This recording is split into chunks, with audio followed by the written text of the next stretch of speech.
एक मुस्लिम होकर हमेशा मुसलमानों में मोदी सरकार के प्रति एक अच्छी भावना भरने की कोशिश करने वाले, विपक्ष की तरफ से मुसलमानों में बीजेपी की मुस्लिम विरोधी धारणा को खत्म करने की कोशिश करने वाले, मुसलमानों को यह एहसास कराने की कोशिश करने वाले कि कांग्रेस से ज्यादा मोदी सरकार में मुस्लिमों के हित में काम हुए हैं। मुख्तार अब्बास नकवी नरेंद्र मोदी कैबिनेट से इस्तीफा दे चुके हैं। राज्यसभा में उनका कार्यकाल गुरुवार को खत्म हो गया, लेकिन नकवी के लिए ये कहना गलत नहीं होगा कि सितारों से आगे जहां और भी है। जो लोग सोच रहे हैं कि अब मुख्तार अब्बास नकवी का राजनीति से नाता खत्म हो गया क्योंकि अब ना वो मंत्री रहे और ना ही सांसद, उन्हें किसी और की नहीं बल्कि मुख्तार अब्बास नकवी की ही बात पर गौर कर लेना चाहिए। उन्हें किसी और को नहीं बल्कि अपने मुस्लिम भाई मुख्तार अब्बास नकवी को ही सुन लेना चाहिए। जब मोदी मंत्रिमंडल से मुख्तार अब्बास नकवी ने इस्तीफा दिया तो उनसे पूछा गया, आपके अनुसार अल्पसंख्यकों विशेषकर मुसलमानों के प्रति आपका सबसे बड़ा योगदान क्या है और आप अपने करियर के दौरान उच्चतम और निम्नतम बिंदुओं पर रहते हुए क्या महसूस करते हैं? अब आप सिर्फ जानिए मुख्तार अब्बास नकवी ने आखिर इसका क्या जवाब दिया। नकवी कहते हैं, मेरे लिए सबसे बड़ी बात यह थी कि प्रधानमंत्री मोदी ने मुझे ऐसे समय में संवेदनशील और महत्वपूर्ण अल्पसंख्यक मामलों के मंत्रालय को संभालने के लिए कहा था जब ये धारणा थी कि मोदी जी अल्पसंख्यक मुसलमानों के लिए कुछ नहीं करेंगे।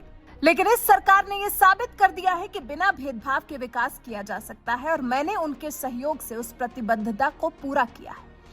विरोधी भी ये आरोप नहीं लगा सकते कि हमने विकास को लेकर मुसलमानों के साथ भेदभाव किया है। फिर नकवी ने आंकड़े भी दिए कि क्यों वो मोदी राज में मुसलमानों से किसी तरह का भेदभाव नहीं होने का दम भर रहे हैं। नकवी कहते हैं, मेरे कार्यकाल के दौरान लगभग 5.5 करोड़ अल्पसंख्यक छात्रवृत्तियां वितरित की गईं, जिसके परिणाम स्वरूप विशेष रूप से अल्पसंख्यक लड़कियों के बीच छोड़ने वालों की संख्या 73% से 32% तक कम हो गई। मुझे विश्वास है कि ये जल्द 0 पर पहुंच जाएगी। मैंने हुनर हाट की स्थापना की, जिसने अल्पसंख्यक समुदायों के कारीगरों और शिल्पकारों को अपने उत्पादों को बेचने के लिए एक मंच प्रदान किया। आज देश भर में 41 हुनर हाट हैं और इनके माध्यम से 10 लाख से ज्यादा कारीगरों को रोजगार मिला है। 3 लाख से ज्यादा लोगों ने हुनर हाट के लिए नामांकन किया है और मुफ्त में स्टॉल लगा सकते हैं। उन्हें सरकारी ई-मार्केटिंग की जगहों से भी फायदा हो रहा है। इसके बाद जैसे कयास है कि नकवी को उपराष्ट्रपति पद का उम्मीदवार बनाने के बारे में एनडीए सोच रही है, इसको लेकर नकवी से पूछा गया कि क्या आपको नहीं लगता कि बीजेपी के पास एक मुस्लिम चेहरा होना चाहिए और क्या भारत के उपराष्ट्रपति का पद सांकेतिक रूप में दिया जाना चाहिए? इस पर मुख्तार अब्बास नकवी बोले, मैंने अपने सार्वजनिक जीवन में कभी भी अपने लिए किसी विशेष पद की अपेक्षा नहीं की थी। मुझे जो भी दिया गया मैंने अपने सर्वोत्तम प्रयास से उसे पूरा किया है। इसके बाद नकवी से यह भी पूछा गया, आपको क्या लगता है कि मुसलमान बीजेपी को वोट क्यों नहीं देते? क्या पार्टी में अन्य लोग आपके विचार साझा करते हैं? इसके जवाब में नकवी ने कहा, ऐसा नहीं है, ये उम्मीदवार की क्षमता पर निर्भर करता है। पार्टी जीत के आधार पर उम्मीदवारों का चयन करती है। बीजेपी टिकट टोकन में विश्वास करती है। आपको उन्हें सशक्त बनाने और उनकी मदद करने के प्रयासों की आवश्यकता है। पिछली सरकारें रिपोर्ट लाई, लेकिन अल्पसंख्यकों के लिए क्या किया? बीजेपी मुस्लिम बहुल इलाकों में प्रगतिशील पंचायतों का आयोजन कर ये संदेश देने के लिए कोशिश करती है कि हमारी सरकार सबके लिए है।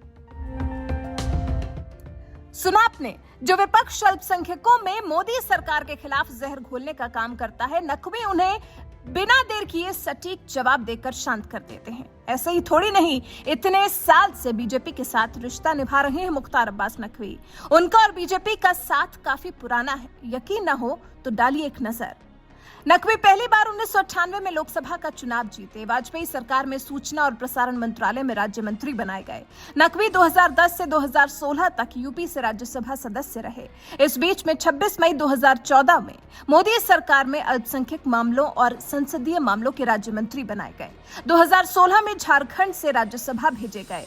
12 जुलाई 2016 को नजमा हेपतुल्ला के इस्तीफे के बाद उन्हें अल्पसंख्यक मामलों के मंत्रालय का स्वतंत्र प्रभार मिला।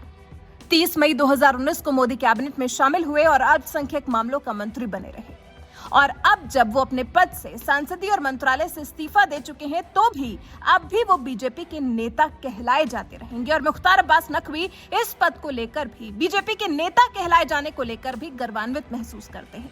वैसे आपको क्या लगता है, जिस तरह के कयास हैं, क्या बीजेपी मुख्तार अब्बास नकवी को बनाएगी उपराष्ट्रपति पद का उम्मीदवार? इस पर क्या कहते हैं आप? कमेंट कर हमें अपनी राय जरूर बताएं।